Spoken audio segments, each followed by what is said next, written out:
Darkest Dungeon 2, the sequel to the beloved Darkest Dungeon 1. Believe it or not, I am quite a fan of the first one, even though on my first tier list, like a year and a half ago at this point, I only put it as a B tier. I changed that rating since because I actually think that the first game is fantastic. I've replayed it and I was like, okay, first game is great. And a lot of people love the first game for good reasons. I'm not going to touch on why the first game is fantastic. We're not going to jump into that too much other than the fact that it really was a pretty unique take on the dungeon crawler role-playing turn-based kind of game where they really try to focus on just having to deal with the worst possible outcomes. It's almost like a psychological game. It's about like anxiety and stress. There's an entire stress mechanic, same for the sequel. So people were, you know, excited for the sequel, but also a little worried. And well, we're gonna talk about all of this because I do think that the Darkest Dungeon 2 has a bit of a weird reputation within the community, and I want to touch on that. So, first off, let's go through the usual list. Let's talk about the audio visuals. And this is where I think one of the most important points of the game comes into play.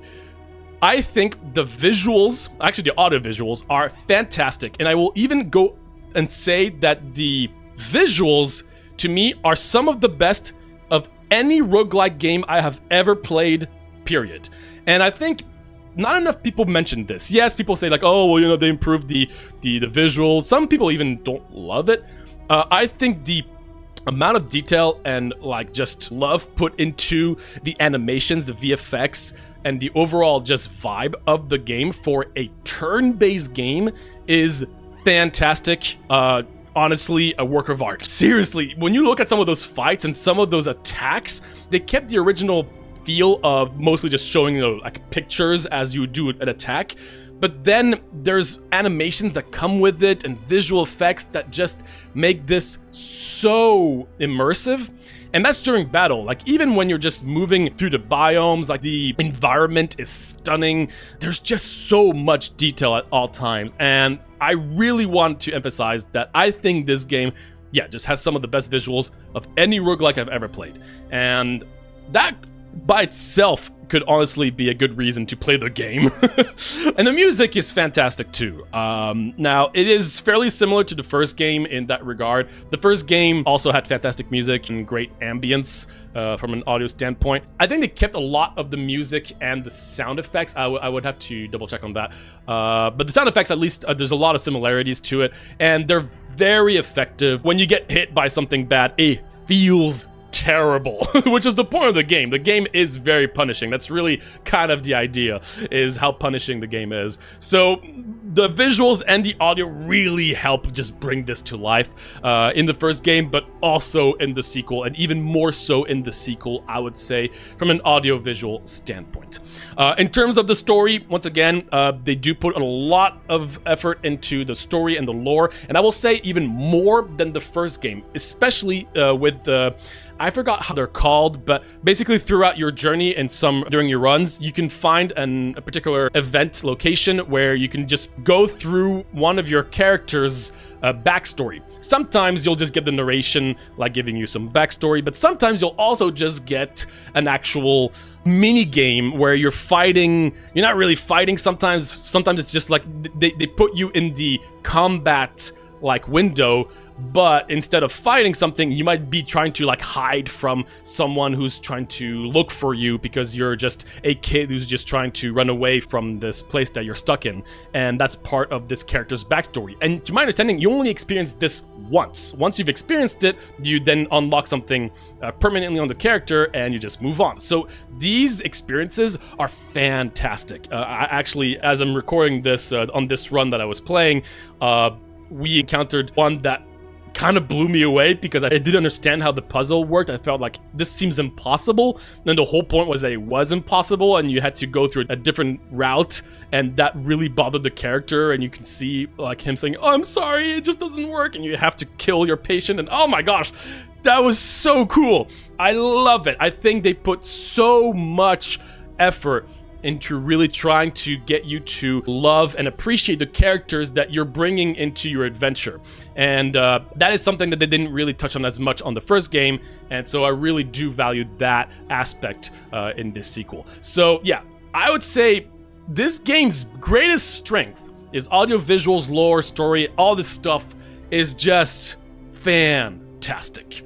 But of course, there isn't just that portion. Usually, that for a lot of people, that's the least important aspect of a game. So let's talk about the gameplay. And I'm not going to talk about all the different aspects of the gameplay. This is a turn-based game with a lot of details and a lot of different things going on, a lot of information. I'm not going to touch on that. I'm just going to touch on the overarching aspect behind the gameplay. So here in this game, instead of just traversing an actual dungeon like in the original game and you just move around and you go from room to room and then you encounter certain events, here they took a pretty different approach. And this approach was something that I think rubbed people the wrong way, which we'll talk about it in just a bit. But basically, you're not in a dungeon anymore. You're outside and you are in this, I forget how you call it, a stagecoach. I mean, that's how they call it, I think.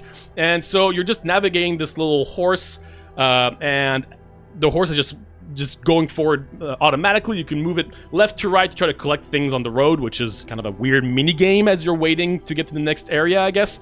So you do that, and then eventually you will come across an event or a fight. Then you do that, you're done with it, you collect your reward or whatever happens, and then you just continue moving forward. You can choose different paths. They're in crossroads, but once you've chosen your path, the horse just keeps on going. You reach the end of the biome. You then go to the inn. In your inn, you do a lot of upgrade stuff. You buy stuff. You heal people. Choose another biome. And then you get to the very end and you fight the final boss. And when you do that, congratulations, you've won the run. Now, one key difference from this game to the last is the hardcore mechanic. And I think this is where a lot of people were not really happy, outside of just also the fact that now you're on a horse and it feels a little different. I think the biggest difference is the hardcore aspect was lost. Now, in the original game, it's a bit hard to explain, but basically you would still go on individual runs, but the big difference is that your characters that you bring into your runs, they are then saved in between runs, and you can continuously use them for hours and hours and hours on end, but if they die, you lose them permanently. Here, they took more of a traditional approach in terms of the modern roguelike gameplay, where it's just run by run. In between runs, you get your meta progression, but your characters aren't permanently dead. You don't get that much of a...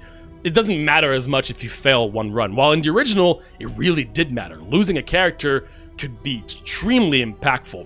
And I do think this is why a lot of people were not happy with this game foremost, in my opinion. You lost that really important aspect. What made Darkest Dungeon 1 so unique to a lot of people was that hardcore concept. So I think, honestly, it's a shame that people are so unhappy with it, because yes, I can understand that if you really liked the first game because of how intense it was to have a character you loved die after 3 hours, you know, like the hardcore mechanic in a game, some people don't understand it. They're like, why would you want to play a hardcore game? Like, why is it better for you to have your character die randomly after 4, 5, 6, even hundreds of hours in the case of like World of Warcraft hardcore, which is a whole conversation, all things considered. Why would people want that? Well, because, you know, it kind of gives this feeling of anxiety that you're like, oh my gosh, I don't want to die. But then if you kill the boss, that satisfaction is just not comparable to a game where you don't have much to lose. So I understand that people were not very pleased with it. But if you take away the idea that this could have been a hardcore experience and you just treat it as its own game in that regard, I think that the gameplay of Darkest Dungeon 2 is fantastic. I absolutely love it. I'm just sad to see that a lot of people were just displeased because they were comparing it to the first one that lost the hardcore content. I get it. I totally get that. But I would recommend, if you've liked the first game for a lot of different reasons, then I would just say play the second one, because it's really good. And it still kept a lot of what Darkest Dungeon 1 did great. It just lost the hardcore mechanic and the kind of dungeon crawling, like, exploration aspect, which that end I can understand why people were not very happy with, which I will be touching more on some of the stuff that I have issues with in just a moment.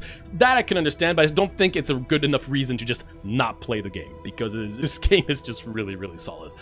In terms of the actual combat, I would say the combat is about the same-ish. They've added a few little mechanics here and there, but overall, the closest thing to the original is the combat from when you start a fight to the end of the fight. That's where most of the first game really stayed. And the first game's combat were great. So yeah, I would say in that regard, nothing much to say other than the fact that it's a really good turn-based game with a lot of different strategies. And yeah, overall, I really do enjoy getting into fights, and especially with the amazing animations and visuals and audios. So yeah, gameplay is really solid in that regard. I do want to touch on a little bit about on that whole like riding portion. I'm not a huge fan of it, but it's mostly because it's quite slow, and also because navigating the horse is really weird. Doesn't feel supernatural, even after having played this for about 15 plus hours. It still feels weird. Thank goodness for the visuals, because while you're riding, things look awesome around, and I can't imagine getting tired of it, even after having played it for hundreds of hours. It's just still is so beautiful to just explore stuff. But I will say that, yeah, I do prefer the original feeling of you are moving your characters from one area to another. I kind of wish there wasn't this automation of this kind of horse just moving you from one place to another. It's kind of weird. I do agree with that, but it's not something that really bothers me immensely. There are other things in this game that I do struggle with more. Now, since you don't have your characters permanently staying between runs to runs, the roguelike aspects are a little different, right? Because in the original game, you would find equipment, you would equip it to your characters, and in between runs, you still have those items. So finding items in the first game was much more impactful to an extent, because they would last longer. You could have an item on a character for like 100 hours if your character never dies. Here, since it's not a hardcore mechanic and it's just literally run by run, well, that means that obviously you're going to be finding a lot more items, a lot more powerful things more quickly, because, well, you only have, the run's length, right? So obviously you're going to be finding a lot more stuff in runs than in the first game. Again, it's more traditional in that aspect to like other roguelike games, and I think it's fine. You get constant rewards as you're just navigating the areas. It feels pretty good. The trinkets are fairly similar to the first game, where most of them have an upside with a small downside. You do find more powerful trinkets much more often, once again, naturally, because you have just one run going through. But I would say that the roguelike elements are pretty solid. You're not going to find things that drastically change your character. It's not like you find an item and therefore now your healer can become like the craziest tank or like damage dealer, which you didn't have planned. No, this is more of a much more strategic game in terms of like you pretty much kind of have an idea of what you want to do from the start. In general, I do say that I think one of my favorite aspects of roguelikes is the idea that you can have different runs throughout, but this is a case where, the gameplay and the amount of options you have to start off with are so vast that it doesn't really matter to me that things might feel different, but might feel fairly similar from a roguelike standpoint, because you can customize your starting group so much from the start, and every time you get to an end, you can do so much customization, and I don't think that is a problem. Actually, I think it's a strength in the game in that regard. So, roguelike elements are really solid, gameplay is really solid, visuals are really solid, everything is honestly very solid. Now, that doesn't mean I don't have some issues with the game, and this is where I want to talk about some of my personal negatives. And some are specific, some are not, but I'm just going to go through a small list here. First off, the meta progression. Now, in this game, you actually only have one single currency type for all your meta progression, which is interesting. Usually, that can be a little dangerous, because in a game like this, there's so much that you can upgrade, right? So that's a little risky, but I do love the way you get those currencies, because basically it's candles. It's those little candles of hope. These candles you can get by doing a lot of things, whether it's completing a particular character's hero goal. This little land killing blow on cadavers, 7 out of 8 will reward me 4 candles when you start a route. There's also ways to you're going to immediately get some rewarded, but you can also do certain particular goals to get even more candles. There's so many different ways to get the candles. It's not just one single way, which I really do appreciate, because then you can constantly be looking throughout the run as to ways to get more candles. And when you get a really good run, if you've really been paying attention to the amount of stuff that you've been getting, so for instance here, you can really get all those different ways of getting candles here. And right now, I'm on the middle of a run, and I'm going to get 33 candles, and let me tell you, that's a great feeling. I love the fact that I'm going to be getting so many candles that I can use to just upgrade so many things. That's awesome. One thing I'm not really happy about is not the currency itself, but it's more the hub where you can spend that currency. There are basically a lot of things you can use your currency for. The one aspect that I don't really appreciate, which is something that I have problems with a lot of games, and again, this is mostly on my end. I don't think it's an inherent issue. Some people might not care about it. I do.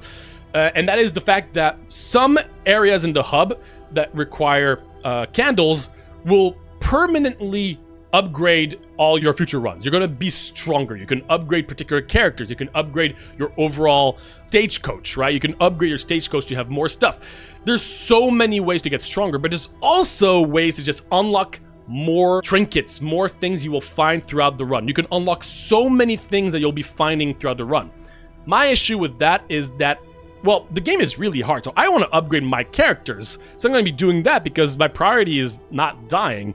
But that means that I'm not going to be unlocking new trinkets and new items I can find throughout the run because I need to get stronger before unlocking things, which means that I'm going to eventually be finding the same items over and over again because I just don't want to be spending candles on the unlocks. So that's might seem like a small thing, and again, that's mostly a problem that I really struggle with for a lot of games. Luckily enough, I will say in this game, it doesn't feel as bad to find the same items here and there constantly because there's already so much going on that it's not like a horde-like where you see the same items constantly every few minutes because you're just constantly getting stuff. Here, things are much slower, so it's different in that regard, but I do wish that there was some way to at least change that aspect of unlocking new items to find throughout the run and not use your currency that is also used to just be stronger.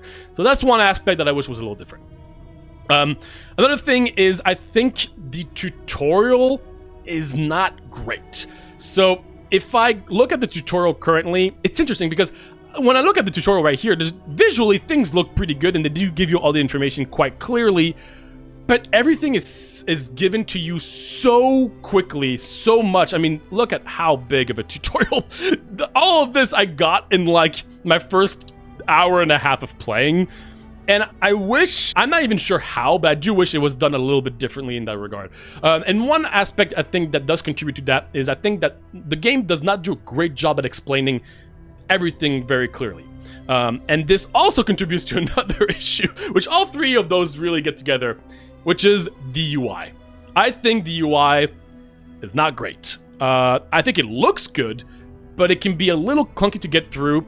And sometimes there's so much information all over the place that it's just a little hard to know what is going on. And sometimes I misunderstand why something happens, not because it's like poorly explained, but more because there's information everywhere, and I think they didn't do a great job at consolidating some stuff more clearly. For instance, here's a good example, right? Let's imagine I got a trinket. So right here, I got Greater Bouncer's Belt, right? And I want to equip this to a character, but I don't know who I want to give it to. Right now, I would love to just have a very quick option to just see all of my characters' trinkets. Boom, I just see all the characters and all their trinkets equipped. I'm like, okay, you have this, you have this, you have this, so I can do this. But instead, I have to just be scrolling from one character to another to see the differences, and then like, oh wait, so you have this, so what do you have? Okay, you have this, but what if I were to take this? And you have to scroll back and forth, and I think that's pretty messy, personally. There's a few examples here and there. I don't know exactly how to fix this. I'm not saying that I would have a fix on the spot. I just think that there's a lot of examples I could give that just the UI and information is just not amazing to new players. Now, if you are comfortable with the game, all this stuff, no problem. And that's always going to be a thing for a lot of games, right? These kind of issues, usually if you play the game for more than 20 plus hours, you're going to be fine. But the problem with this game is that it's harder to get into because of the fact that information is just thrown at you. The tutorial like windows are good, but there's just so much going on. Another example is, and that's more on the UI side, right? I get, for instance, let's say this character doesn't have a combat item, right? So if I don't have my inventory open, which again, there's so many windows. Get rid of the inventory. Nope, that's not, I don't know why I can see this. Sometimes I have windows open and I'm not even sure which button to use to close a window. Some windows like do superpose over others, some don't, and you just have to know which ones do and which ones don't. But basically what I was going to say is that if a character doesn't have a combat item, you can click on the tab, you can click on this button to equip a combat item. But when you're not in a inn, it opens up your inventory and shows you all items. It doesn't go immediately to combat item tabs. These tiny details, there's a plenty of them that I wish were just tweaked here and there. And I think that if it was a little easier visually to understand things and things were just a little quicker to just grab and just put on and all that stuff, I do think that this game would have probably an easier time at getting new players to play. Because the first hour and a half of me playing, I really had to stuck to it. I was like, oh my gosh, just like so much going on and I can't close this window for some reason and like I don't understand why this sometimes stays up, sometimes it doesn't, blah, blah, blah. And once I really stuck to it, I realized, wow, I'm glad I did because it was a great time. So that is one of my biggest complaints, is the UI and just the way the game gives you information can be a little limited. And to be honest, the first game also had some of that. But for some reason, it doesn't feel as bad on the first game. I can't really put my finger as to why. Maybe it's because there's just more of these issues in this game, in my opinion. Honestly, I almost wanted to watch a beginner's guide on YouTube after 2 hours because I was so lost. Even though I played the first one and I've played a lot of turn-based games and I play a lot of roguelikes, I was kind of lost. So I'm glad I didn't, and I'm glad I went for it, but still. Like, they have a full relationship thing going on in this game. I don't know if things are supposed to feel random or not. I don't know if I'm doing something wrong, because even if I read the tutorial page, I still don't understand why sometimes some actions, some people are unhappy, sometimes they're happy. It's kind of random. If it is supposed to be random, that's great.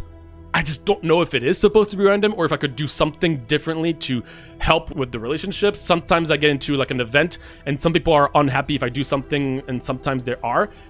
If it is fully random, that's great. I just want to know if it is, because I just don't know. And that kind of sucks. So I could look it up, and I'm sure I will know eventually, but, you know, that kind of stuff really is a bit of a shame. So anyway, I'm done with that side. That was my biggest complaint anyway, so I'm glad I did want to bring this up. Another thing that I think is going to be discouraging for a lot of people is how slow the game is. Now, in terms of gameplay and everything, that's fine. There are some fights that are extremely slow, and I will say some fights just last an eternity if you just don't have a great build.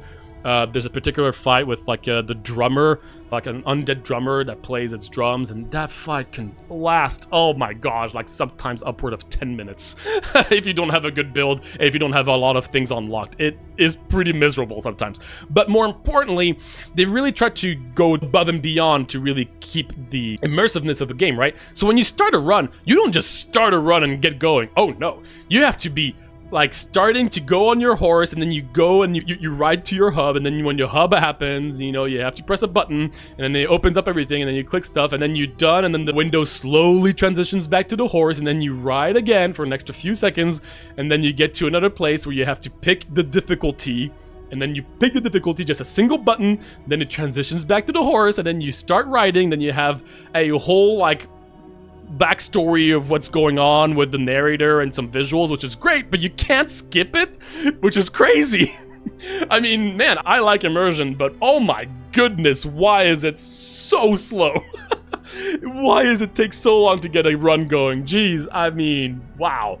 Luckily enough for me, that's not much of an issue, but I've definitely seen people complain about that aspect, and I totally get it.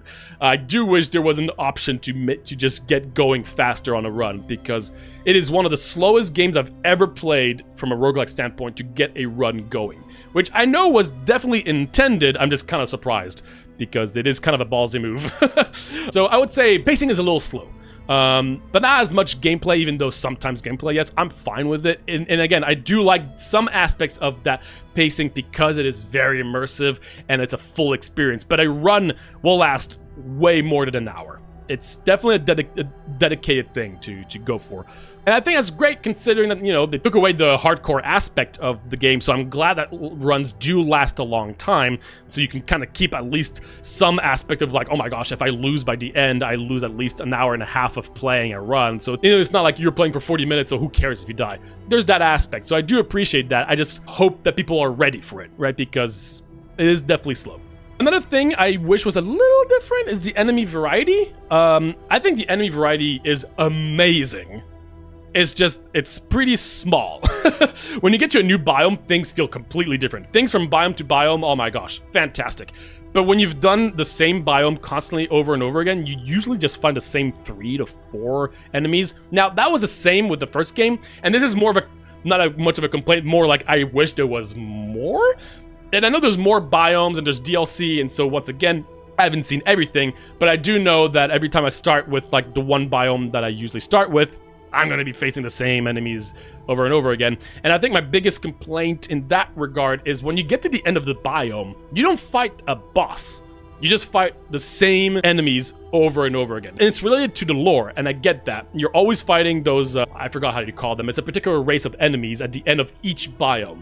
Which, man, that kind of sucks. Now, you can find specific biome bosses, but you need to go out of your way to do that, and usually they are way too hard when you're just getting started with the game anyway, so you're never going to find bosses, which is a bit of a shame. I really do wish that was just done differently, because the bosses are so cool. They're so cool, but they're just so much work, and you really cannot be fighting any boss the first 5 to 10 hours. You really should not be fighting bosses, because you're way too weak, and they're extremely hard, and also they're so hard that you need to have fought them before probably to get an idea of how to play against them, because they all have very specific mechanics that if you don't know, sometimes you'll just lose. And I can understand that being kind of annoying for some people. I wish the bosses were kind of implemented within the end of the biome, so you could just always fight some sort of a boss and not always find the same freaking enemies at every single biome. That's something I wish was different. It's not a huge bummer. It's just because I love the way that things look. I wish I could see more unique enemies at the end. I think that would make a nice change. And I think the last thing I'll say is I want to talk about the kingdom mode. Now, some people might not care about this, but basically they added a completely new mode, which is kind of crazy because it's hard to explain. It almost feels like a Civ, or like, you know, one of those games like those big strategy games where you have a whole map and you can just move from one area to another, and it's just like almost world domination mode. So they've added this mode. And basically, if you do a kingdom mode, the games can last, I don't know, maybe 20 hours? I have no idea. I haven't played. I only started one, and I realized how insanely long it was. The point is that it's not a run anymore. It's like a whole adventure with kind of like a hardcore mechanic, because this time around, even though you're just doing one game of like kingdom mode, you're gonna be spending, I don't know the hours, but like I know there were like 60 plus days when I tried the first one, and that was like one of the shorter variants, and an entire day was me doing an entire biome here. I think it's just crazy. It's hard to explain. And I think one of the reasons they've added this is because they kind of wanted to kind of bring back that hardcore vibe of just really having to be careful with your actions. That's cool. It's not something I'm really interested in personally, because it's just very different. And it's a different kind of commitment that I don't know if a lot of people are ready for. I will say, if I wanted to play a game like this, anybody who loves like a Civ game, I would probably say like, oh, maybe you can play Darkest Dungeon 2. It's just that I don't think many people expected this and know that there is this in the game. It's very different. So there's that. They just added it recently. That's cool. I'm not gonna play it, I think, because I find the more like individual runs more interesting, but they've added that, so cool. You know, that's a lot of work, and some people will probably love it. And if you like that game mode, then let me tell you, you've got content for hundreds of hours. So cool. I don't know what else to say about it, but I just had to bring that up. So overall, Darkest Dungeon 2 is a fantastic turn-based game. It's a different take on the first game in some ways, but in others is very similar. I really wanted to make a video on this game because I do think that it has a little bit of a bad reputation in very small. I just know that some people are just not happy because of the changes that were done, and because I do think the game is a little bit harder to get into because of some of the issues that I had that I brought up. But man, if you get into this game and you don't care that it's not a hardcore mechanic anymore, I think Darkest Dungeon 2 is one of the best turn-based roguelikes out there. And with the fantastic visuals and audio and lore and attention to detail, yeah, I would say that anybody who's interested in this game should definitely play it, because it has a ton of content, a ton to do, and it's just a really, really solid game. The first game asked, what can possibly go wrong in a dungeon? And the answer was yes. Exactly. But yeah, that's about it.